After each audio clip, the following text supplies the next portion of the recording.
diretamente do passado dos meus amados anos 90, de uma época em que a minha geração tinha o maior medo de encontrar a linha do telefone ocupada. E de uma época em que o Orkut, o rei das redes sociais, fazia a gente literalmente gostar de estar em grupo. Você que está assistindo sabe do que eu estou falando. As comunidades.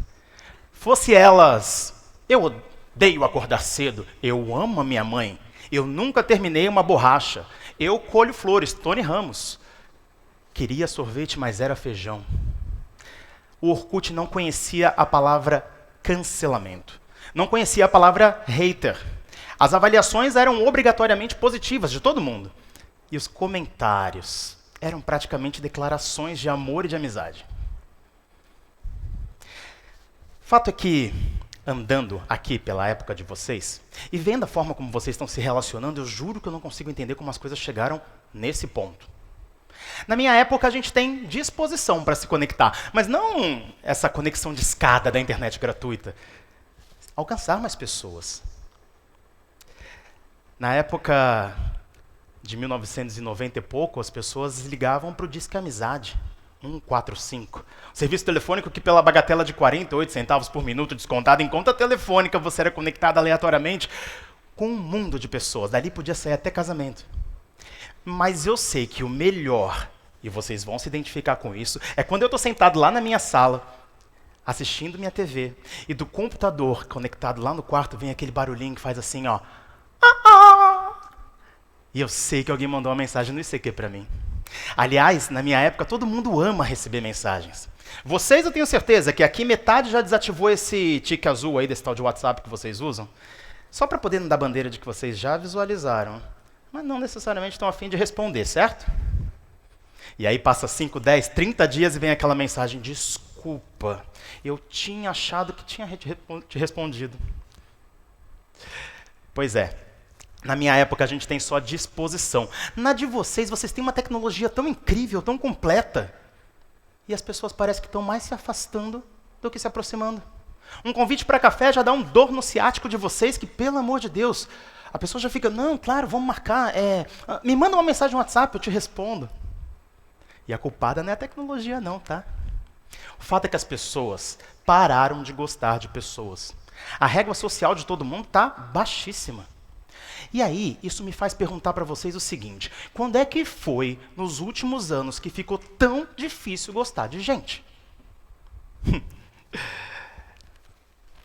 Apesar do tempo ter passado, e eu amadurecido, hoje, 2025, 41 anos de idade, eu ainda sou esse cara dos anos 90, que procura possibilidades onde os outros só enxergam preguiça, tormento, birra, ranço. Talvez seja por isso que eu sou tão nostálgico, eu adoro os filmes dos anos 90, os videogames dos anos 90, os desenhos dos anos 90, as pessoas dos anos 90. Enquanto tem gente que fala assim, deixa o Sérgio pra lá, cara insuportável, não vai mudar nunca. Eu já paro e penso, e se a gente tentar diferente com ele? Eu sei que é difícil. Eu mesmo, às vezes, me pego sucumbindo a esse ranço, sabe, no meio da reunião. Aquela vontade de mandar uma figurinha de WhatsApp para a colega do lado, aquela figurinha que por si só já diz assim, tô dando conta dessa criatura aí não. E tá tudo bem fazer isso. Mas aí eu pergunto, será que ainda dá para gostar de gente numa época em que parece que todo mundo já desistiu de todo mundo? E a resposta é sim. E é sobre isso que eu vim falar com vocês hoje. Como gostar de gente, apesar das pessoas. Eu sei que tem muita gente que diz que eu sou inocente, um ingênuo, um ninja, nossa, um otimista sonhador. Mas o fato é que existe na minha história, na minha linha do tempo, uma história que comprova como que eu enxerguei o caminho das pedras ao longo do meu crescimento, que me mostrou como lidar melhor com as pessoas, até com as mais difíceis. E na tabela ali, acabar gostando até um pouco mais delas. E foi da boca de uma criança, em meados ali mais ou menos de 2002, que eu aprendi isso da maneira mais tapa na cara possível. 2002 eu era um cara mais ou menos ali de 17, 18 anos de idade, deslumbrado, querendo mudar o mundo, e uma amiga minha me convidou para fazer parte de um projeto social. O objetivo era simples, tá? Era ensinar inglês para crianças de escola pública. Então bastava você se filiar ao projeto e depois disso você buscava por conta própria uma escola que topasse a iniciativa, a parceria. E lá fui eu. Encontrei a escola, conversei, negócio fechado, segunda-feira você começa. O projeto era encabeçado por uma renomada escola de inglês, eles forneciam material. Peguei o material, segunda-feira estava lá, na porta da escola. Uma escola linda, colorida, as paredes pintadas com desenhos das próprias crianças. E depois de tomar café da manhã com elas, a diretora me pegou e me levou para a sala de aula e me apresentou. Esse é o professor de inglês. Elas me olhavam quase como se eu fosse um extraterrestre recém-teletransportado para aquele recinto ali. Eu não parecia com um dos professores deles. Eles não entendiam o que eu estava fazendo ali. Eu expliquei e a gente começou. Começamos pelo famigerado verbo to be, que é basicamente onde a maioria começa, né? E uma vez por semana eu encontrava com aquelas crianças e deixava uma lição de casa. Mas olha só, a lição de casa nunca vinha feita. Na sala mesmo, poucos se esforçavam. Aquelas crianças, elas não prestavam atenção. Eu achei que fosse só assim a conexão que ainda estava acontecendo, que ainda estava se estabelecendo.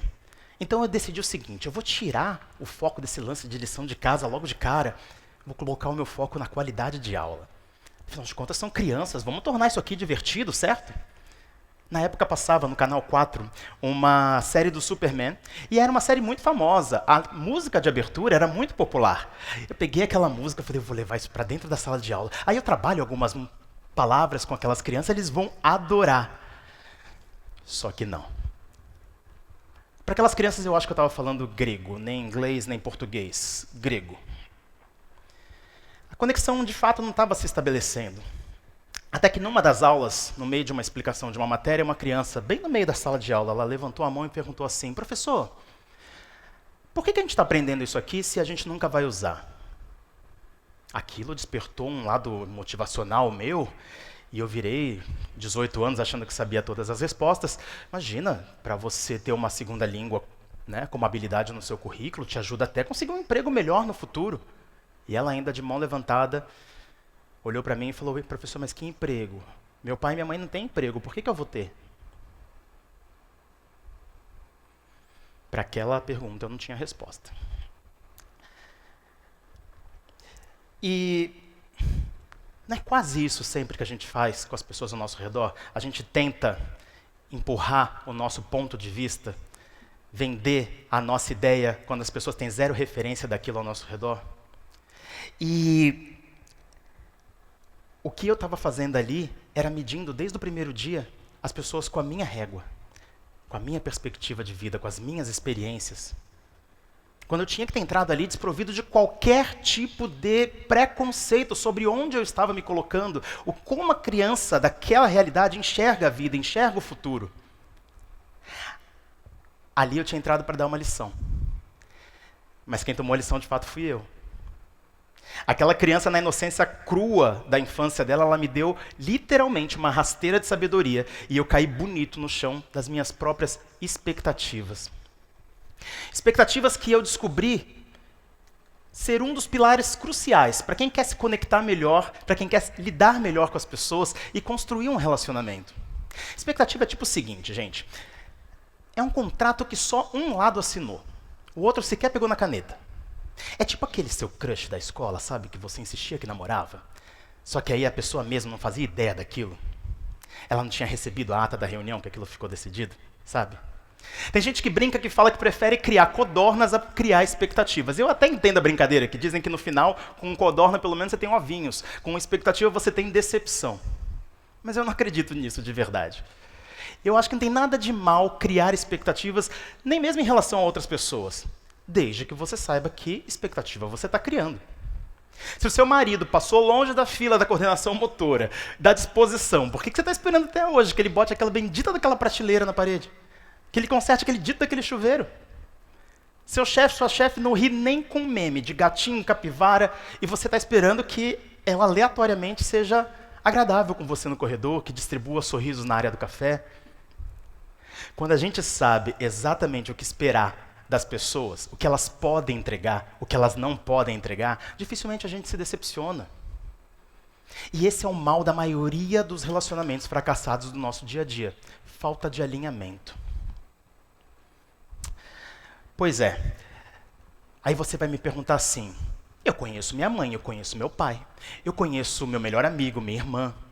Então, essas pessoas eu consigo até colocar num papel o que eu posso esperar delas e o que eu não posso esperar. Mas e meu colega de trabalho? Minha chefe? Meu aluno? Minha cliente? Pessoas que eu mal conheço? Essa é uma excelente pergunta.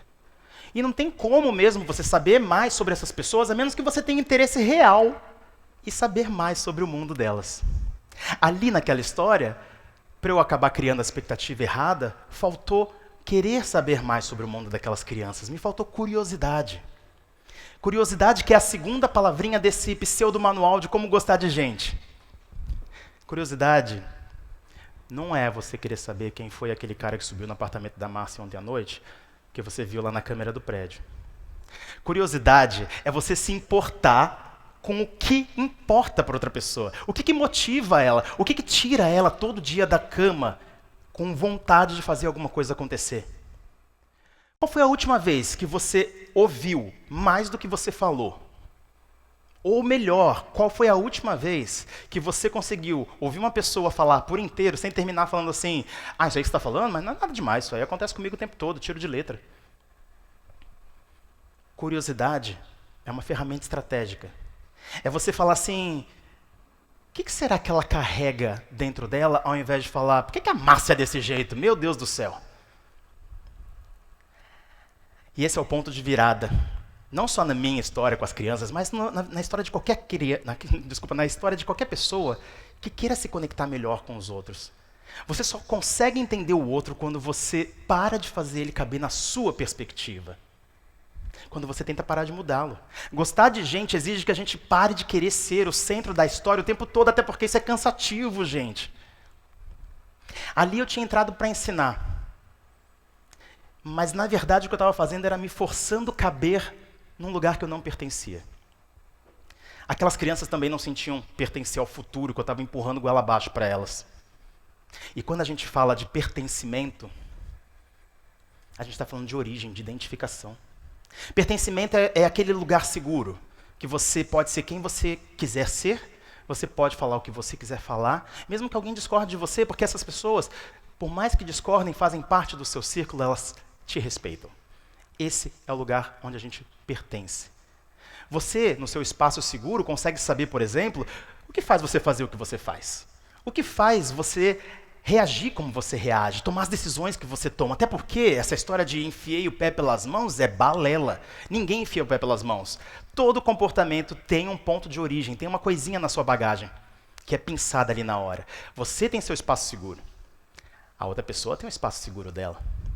E a gente só vai realmente ter curiosidade sobre o outro quando a gente quer fazer esses espaços serem comuns. Ter uma interseção que ligue. E parar, de querer que as pessoas sejam uma cópia da gente. Até porque quando a gente é igual, pensa igual, se a gente tivesse um mundo só dessas pessoas, a vida seria como se fosse uma reunião de condomínio, onde todo mundo reclama das mesmas coisas e não tem um ser humano com um pensamentinho diferente para propor uma solução. Coitado do síndico dessa vida.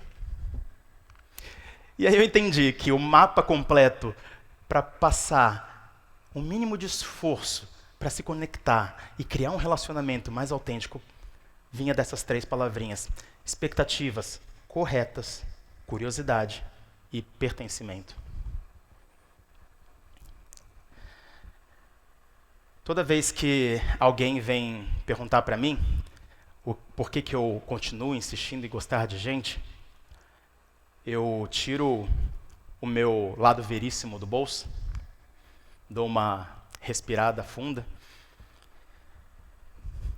e declamo um textinho que eu escrevi na época que o Orkut ainda permitia postar textos. 2004. Tem uma coisa nessa vida que eu sou muito fã. Sou fã de conhecer pessoas. Pessoas loiras, morenas, careca, barriguda, rei, ladrão, polícia, capitão. Sou fã de ir mais longe para uma pessoa só para enxergar a alma dela, que só dá para ver de pertinho. E de sentir que eu estou sendo analisado, observado e até julgado. Quem acha que o julgamento só te põe para baixo é porque não conhece o poder da crítica de quem quer te ver bem. Sou fã de pegar na mão, seja para um carinho ou para um cumprimento formal. Fã de dividir uma mesa de boteco, uma cerveja e compartilhar histórias. Ah, não bebe cerveja? Uma long neck e um refri, por favor. Sou fã de gastar meus minutos ouvindo, porque é maravilhoso ser ouvido também. No final é uma questão de gentileza gera gentileza ou a recíproca é verdadeira. No fim, conhecer e gostar de gente instala uma atualização naquele nosso software chamado Caráter 2.0, instalado junto com os plugins Integridade e Humanidade. Eu conheço muitas pessoas, mas não o número que as redes sociais apontam.